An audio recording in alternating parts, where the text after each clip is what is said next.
गरीब माँ बाप की 5 चुड़ैल बेटियों का आतंक। रात का समय था, चारों तरफ घनघोर अंधेरा छाया हुआ था।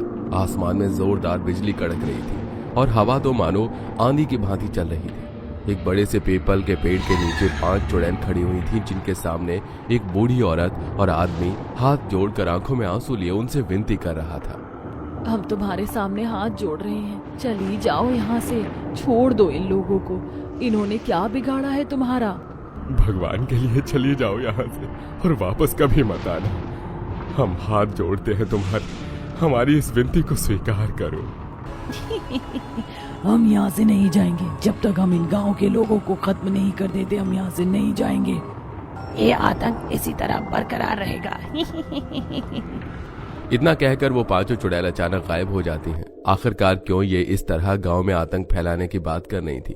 वहीं दूसरी तरफ कौन थे ये बूढ़ी औरत और आदमी जो इंसान होकर इन चुड़ैलों के सामने विनती कर रहे थे, और क्यों इन चुड़ैलों ने इन्हें कोई नुकसान नहीं पहुंचाया। ऐसे कई राज को जानने के लिए हमें इस कहानी के बीते हुए कल में जाना होगा। ममता, मैं काम पर जा रहा हूँ, खाने के वक्त आऊंगा। आते हुए राशन ले आना, घर में थोड़ा बहुत ही राशन बचा है। तो किसी पड़ोसन से थोड़ा राशन ले लो ना। जब हमारे पड़ोसियों का बुरा वक्त चलता है तो हम भी तो उनकी मदद करते हैं ना। बाबा, तब तक के लिए ही वो हमारे पड़ोसी रहते हैं, लेकिन जब हमारी मदद की बारी आती है तो कोई हमारी मदद नहीं करता। सब मुंह फेर लेते हैं। पूरे गांव में कोई भी ऐसा शख्स नहीं है जो हमारी मदद करे। सभी गांव वाले बहुत मतलबी हैं। कभी कभी तो दिल करता है कि इस गांव को ही छोड़कर कहीं चले जाते हैं। माँ, परेशान मत हो, आज मैं मालिक से थोड़े पैसे मांग कर ले आऊंगी। अलीशा और कमलेश दोनों अपने अपने काम पर चले जाते हैं। वहीं ममता अपनी बाकी चारों बेटियों के साथ घर में ही उनके आने का इंतजार करती है। सेठ जी, महीना भर होने को आ गया है और आपने मेरी तनख्वाह नहीं दी है। 5 बेटियां हैं, कैसे पेट भरूंगा मैं उनका। भगवान के लिए आज तो मेरी तनख्वाह दे दीजिए। अरे कितनी बार कहा है सुबह सुबह ये अपना मनहूस चेहरा लेकर मेरे पास पैसे मांगने मत आया कर। जब होंगे तो दे दूंगा। आपके पास दारू पीने के लिए पैसे हैं, रोज रोज बिरयानी खाने के लिए पैसे हैं, लेकिन हम गरीब को उनकी मेहनत के पैसे देने के लिए पैसे नहीं है। आजकल बड़ी जुबान चलने लग गई है तेरी। हाँ, निकल यहाँ से और कभी नजर मत आ जाना। रघु कमलेश को धक्के मारकर फैक्ट्री से निकाल देता है। वहीं अलीशा भी अपने मालिक सितेंद्र से काफी मुश्किल से 100 रुपए मांग पाती है, जिसे वो थोड़ा सा आटा और दाल लेकर घर आ जाती है। ऐसे ही गरीबी में इस पूरे परिवार की जिंदगी कट रही थी। सुमन, मैं काम पर जा रही हूँ। माँ बाबा भी मंदिर गए हुए, तू सबका ध्यान रखना। दीदी, क्या हम भी आपके साथ चलें? जहाँ आप काम करती हो वहीं पास में एक मेला लगा है, हम चारों मेला घूम लेंगे। आप जब तक काम कर लेना। बहुत मन है हमारा मेला घूमने का। अपनी चारों छोटी बहनों की बात को सुनकर अलीशा उन्हें अपने साथ ले जाती है। अलीशा अपने मालिक सितेंद्र के घर पर काम कर रही थी, तो वहीं उसकी चारों बहनें मेला घूमती हैं। मालिक, मैंने घर का सारा काम कर दिया है, खाना भी बना दिया है, अब मैं जा रही हूँ। अलीशा जैसे ही अपने मालिक के घर से निकलने लगती है कि तभी अलीशा का मालिक सितेंद्र उसका हाथ पकड़ लेता है। अलीशा, कहाँ जा रही हो मुझे छोड़कर? आज घर में कोई भी नहीं है, यहीं रुक जाओ। ये आप क्या कर रहे हैं? छोड़िए मेरा हाथ। ऐसे कैसे छोड़ दूं? इतने दिनों बाद तो ये मौका मिला है। घर में किसी के न होने का फायदा उठाकर सितेंद्र अलीशा के साथ जबरदस्ती करने की कोशिश करता है। तभी इस जबरदस्ती में अलीशा का सिर जोर से दीवार में टकराता है और वो गुम चोट लगने की वजह से अलीशा की वहीं मौत हो जाती है। सितेंद्र डर के मारे अलीशा को पास के कुएं में फेंक आता है। वहीं दूसरी तरफ मेले में अचानक से लोगों की भगदड़ मच जाती है। ये लोगों की भगदड़ क्यों मच गई? अब हम क्या करें? हमें यहाँ से निकलना होगा, वरना हम लोग दब जाएंगे लोगों के बीच। चारों बहनें उस भगदड़ से निकलने की काफी कोशिश करती हैं, लेकिन उस भगदड़ के बीच जहां सुमन और पारुल की लोगों के पैरों के नीचे आकर दबने की वजह से मौत होती है, वहीं छाया और पिंकी की इस भगदड़ में एक गाड़ी से टकराकर मौत हो जाती है।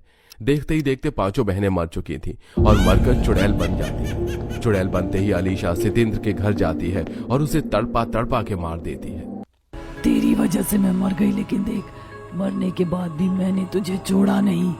अलीशा चुड़ैल बनकर जैसे ही बाहर निकलती है कि तभी अलीशा को उसकी दोनों चुड़ैल बहनें पारुल मिलती हैं।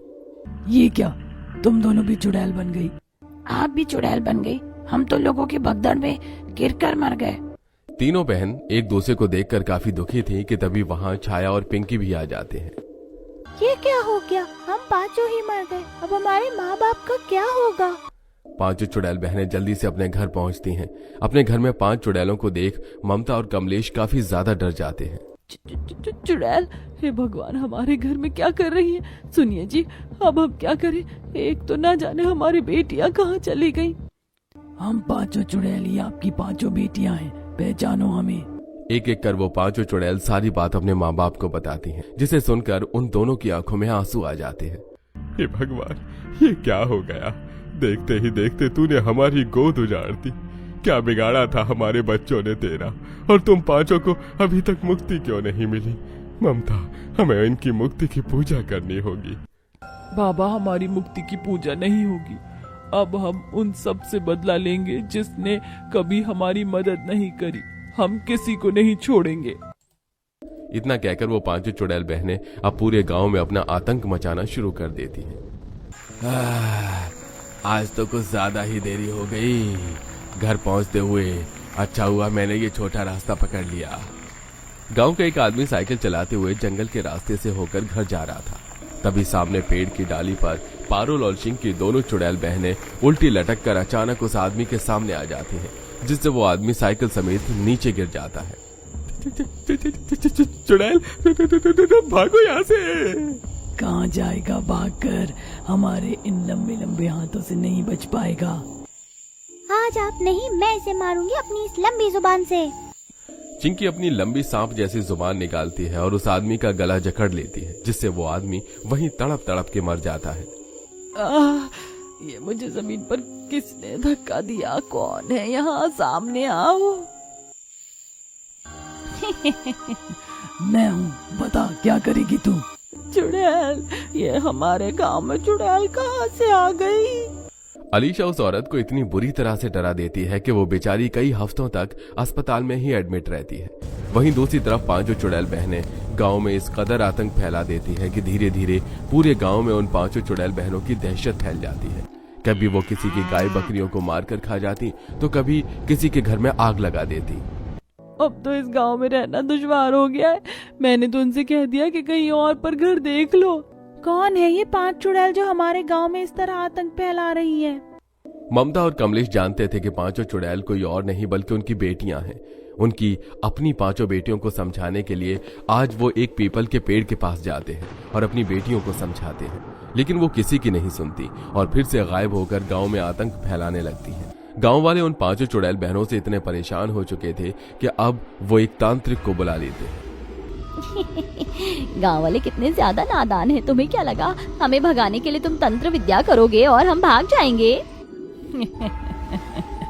तांत्रिक हमारा कुछ नहीं बिगाड़ सकता। तुमने अपनी शक्तियों को नहीं देखा है। मैंने बड़ी बड़ी डायन पिशाचिनियों को ठिकाने लगाया है, तो तुम क्या चीज हो? बताते हैं हम क्या चीज हैं। 5 चुड़ैल बहनें अपनी शक्तियों से उस तांत्रिक को हवा में उल्टा लटका देती है। अरे बचाओ मुझे, अच्छा बचाओ, छोड़ दो। अरे गलती हो गई, मेरे मुंह से निकल गई। मुझे जाने दो, मैं कोई तांत्रिक नहीं हूँ। मैं तो बस ये सब पैसे के लिए कर रहा था। उस तांत्रिक की बात सुन 5 चुड़ैल हंसने लगती हैं। वहीं गांव वाले काफी डर जाते हैं। तभी कमलेश और ममता हाथों में खंजर लेकर वहां आते हैं और अपने गले पर उसे रख लेते हैं। छोड़ दो तांत्रिक बाबा को और चली जाओ यहाँ से, वरना हम लोग अपना गला काट लेंगे। माँ बाबा, ये सब हम आप लोगों के लिए ही तो कर रहे हैं। जब हम मुसीबत में थे तो किसी ने हमारी मदद नहीं की, इसीलिए अब हम इन्हें सबक सिखा रहे हैं। नहीं लेना हमें किसी से बदला। छोड़ दो, अब चली जाओ यहाँ से और कभी वापस मत आना। अगर वापस आए तो हम लोग मर जाएंगे। अब तुम लोगों के लिए अपने माँ बाप की जान जरूरी है या इन लोगों से बदला?